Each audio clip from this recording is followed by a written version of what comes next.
ગાડામાં બેસાડીને વાજતે ગાજતે સાબરમતીના સોમનાથ ભૂદરના આરે લઈ જવાશે।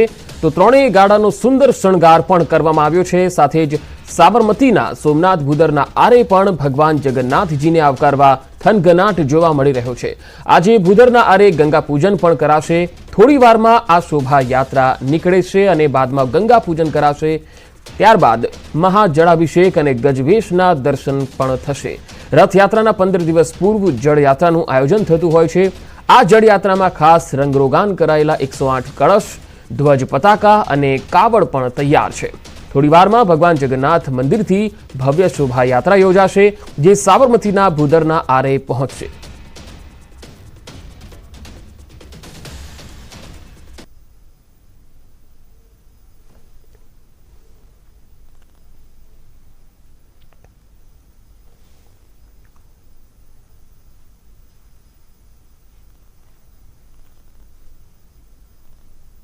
તો હાલ સંવાદદાતા વિભુ પટેલ મારી સાથે જોડાયા છે જગન્નાથ મંદિરથી। વિભુ, આ વખતે 108 કળશ સાથેની જળયાત્રા કેટલી ખાસ લાગી રહી છે અને શું અત્યારે તૈયારીઓ થઈ રહી છે?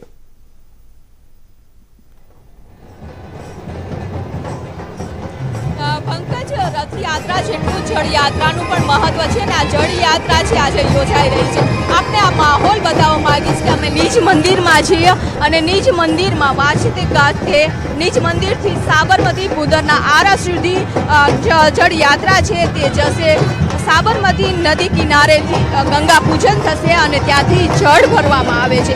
108 કળશમાં છે તે જળ લેવામાં આવતું હોય છે। પરંતુ આપ જોઈ શકો કે ગજરાજ છે તે ભગવાન જળયાત્રાની આગેવાની લેતા હોય છે। રથયાત્રા હોય છે કે જળયાત્રા હોય છે, હંમેશા ગજરાજોને આગળ રાખવામાં આવે છે અને ગજરાજ બાદ ધજા પતાકા છે તે લઈ જવામાં આવશે। ધજા પતાકા સાથે સાથે જે ગરબી ગુજરાતની સંસ્કૃતિ છે કે જ્યાં પણ પ્રસંગ હોય છે ત્યારે ગરબા હોય છે, તે ગરબા પણ કરવામાં આવી રહ્યા છે। આજે પણ ધામધૂમથી જળયાત્રા છે તે નીકળવાની છે, જેની તૈયારીઓ ચાલી રહી છે। બગી છે, આ બગીમાં જે સંતો મહંતો છે તે બેસી અને જે ભૂદરના આરા સુધી જશે, જ્યાં ગંગા પૂજન છે તે કરવામાં આવશે અને ત્યારબાદ 108 કળશ એટલે કે જ્યાં વિશેષ મહત્વ હોય છે જળયાત્રાનું કે 108 કળશમાં જળ ભરવામાં આવે છે અને એ નિજ મંદિર પરત વાજતા ગાજતે લઈ આવવામાં આવે છે। અને આ જે જળયાત્રાનું એવું કહેવાય છે કે મહાભિષેક કર્યા બાદ ભગવાન જગન્નાથ છે એ જ જળ પાછું આપને વરસાદ રૂપે આપતા હોય છે। એટલે અનેરો ઉત્સાહ છે તે બહેનોમાં જોવા મળી રહ્યો છે કે જે અત્યારે જળયાત્રામાં જોડાઈ રહ્યા છે। કે બેન, કેટલા દિવસથી તૈયારીઓ કરતા હતા આ તમામ જે બહેનો છે? બેન, અત્યારે જળયાત્રા યોજાઈ રહી છે, એમાં આપ પણ જોડાયા છો, શું કહેશો? અત્યારે તૈયારીઓ છે તે ચાલી રહી છે અને આ તમામ જે બહેનો છે કે જળયાત્રામાં જોડાવાના છે। બેન, અહીં વ્યવસ્થા કરવામાં આવી રહી છે। બેન, અત્યારે જળયાત્રા યોજવાની તૈયારી છે, તમે પણ વ્યસ્ત છો, શું કહેશો? ખૂબ ઉત્સાહ છે, ખૂબ ઉમંગ છે અને આજે જે જળયાત્રા થઈ રહી છે એમાં 108 બહેનો એક જ સરખા કપડાં પહેરીને કળશ લઈને ભગવાનને જળ લેવા માટે નદીએ જશે, નદીએથી અહીંયા આવશે અને ભગવાનની જે જળયાત્રા છે અને ભગવાનનું પૂજન થશે। કેટલા દિવસથી તૈયારીઓ કરી રહ્યા છો? અખાત્રીજથી પહેલાથી અમે તૈયારી કરી રહ્યા છીએ અને રથયાત્રાના બીજે દિવસ સુધી અમારી તૈયારી રહેશે ફૂલ। બહેનો છે એટલે સ્વાભાવિક છે કે ડ્રેસ કોડ એક સરખો રાખ્યો છે। 108 કળશ છે અને આ 108 કળશમાં જળ છે તે ભરવા જશે, એટલે કે સાબરમતી નદી કિનારે સોમનાથના ભૂદરના આરે છે તે લઈ જવામાં આવશે। અત્યારે તૈયારીઓ છે તે ચાલી રહી છે, એટલે કે તમામ તૈયારીઓ સાથે આ વાજતે ગાજતે ભગવાનની આજે જળયાત્રા છે તે યોજાશે। ત્યારબાદ જ્યારે નિજ મંદિર પડશે અને નિજ મંદિર ઉપર મહાભિષેક છે તે કરવામાં આવશે। મહાભિષેક બાદ વર્ષમાં એક જ વખત ભગવાન જગન્નાથના ગજવેશના સ્વરૂપમાં છે તે દર્શન થતા હોય છે અને આજે દર્શન થશે અને બપોર બાદ છે ભગવાન જગન્નાથ મોસાળ જશે। જી વિભુ, આપ મારી સાથે જોડાયેલા રહેશો। દીપિકા કુમાર પણ મારી સાથે જોડાયેલા છે। દીપિકા, હાલ સાબરમતીના આરે કયા પ્રકારની તૈયારીઓ આપ જોઈ રહ્યા છો અને કયા કયા મહાનુભાવો આ જળયાત્રામાં ઉપસ્થિત રહેવાના છે? પંકજ, જે પ્રકારે અમદાવાદ શહેરમાં સૌથી પ્રચલિત અને તેની સાથે લોકો આતુરતાની રાહ જોતા હોય તો તે છે રથયાત્રા. ત્યારે રથયાત્રાના અવસરે ખાસ કરીને 15 દિવસ પહેલા જળયાત્રાનું આયોજન થતું હોય છે. આ જળયાત્રાનું આયોજન દબદબાભેર થતું હોય છે. અત્યારે ખાસ કરીને રાહ જોવાઈ રહી છે હર્ષ સંઘવીની. તેઓ આવશે ત્યારે ખાસ કરીને મંદિરમાં જે પ્રકારે 108 કળશ છે તે જળ ભરીને આવશે અને ત્યારબાદ ભગવાનનો મહાઅભિષેક કરવામાં આવશે. તેને લઈને ખાસ તૈયારીઓ થઈ રહી છે. આપ જોઈ રહ્યા છો તમામ વિધિ વિધાન અનુસાર ખાસ કરીને તૈયારીઓ થઈ રહી છે. મારી સાથે મહારાજ છે કે જે આ વિધિ કરાવશે તેમની સાથે વાત કરીશું. શું મહારાજ શું કહેશો? 1 વર્ષ બાદ મુલાકાત થઈ છે ને એમાં પણ ખાસ કરીને આ અવસર જળયાત્રાનો અવસર, આજનો દિવસ કેવો અને તેની સાથે ખાસ કરીને કઈ કઈ વિધિ છે તેના દ્વારા આપણે મહાઅભિષેકની તૈયારીઓ કરી રહ્યા છીએ? પ્રતિવાર્ષિક રથયાત્રા આવે એની પહેલાં જેઠ સુદ પૂનમના દિવસે ભગવાન શ્રી જગન્નાથજીની જળયાત્રા નીકળે છે. એ જળયાત્રાની અંદર અહીંયા સાબરમતી નદીના કિનારે દરેક તીર્થોના જળ લાવવામાં આવે છે, જેમાં વૈદિક મંત્રોચ્ચાર દ્વારા જે નદીનું જળ લાવવામાં આવે છે ત્યાં વૈદિક મંત્રોચ્ચાર દ્વારા દરેક તીર્થોના જળોને એકત્રિત કરવામાં આવે છે.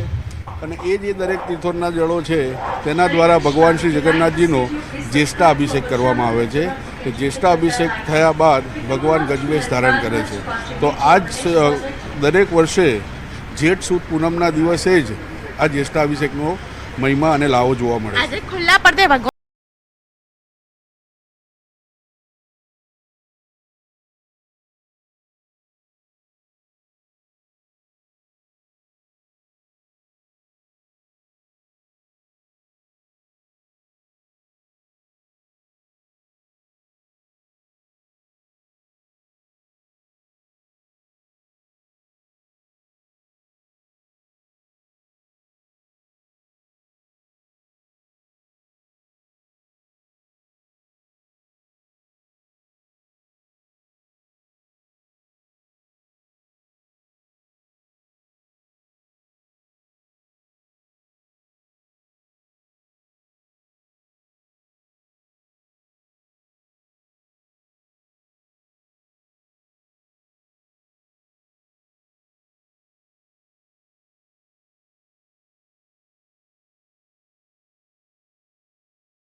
સરસપુર સુધીની એક શોભાયાત્રા પણ હોય છે, જેમાં સરસપુર વાસીઓ પણ જોડાય છે.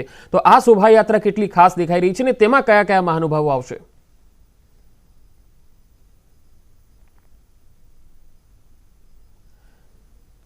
લાગે છે સંપર્ક કપાઈ ગયો છે. તો આજે જળયાત્રા જે છે એ થોડી વારમાં યોજાવાની છે. ભગવાન જગન્નાથજી મંદિરેથી શોભાયાત્રા સ્વરૂપે સાબરમતી નદીના સોમનાથ ભૂદરના આરે જશે, જ્યાં સંતો મહંતો અને અગ્રણીઓની ઉપસ્થિતિમાં ગંગા પૂજન થશે. ગંગા પૂજન બાદ સાબરમતી નદીમાંથી 108 કળશમાં જળ ભરી મંદિરમાં લાવવામાં આવશે, જ્યાં આ જળથી ભગવાન જગન્નાથજીની ષોડશોપચાર પૂજા વિધિ અને મહાજળાભિષેક પણ કરવામાં આવશે. ભગવાન જગન્નાથજી ગણેશજીના સ્વરૂપમાં અતિ વિશિષ્ટ ગજવેશ શણગાર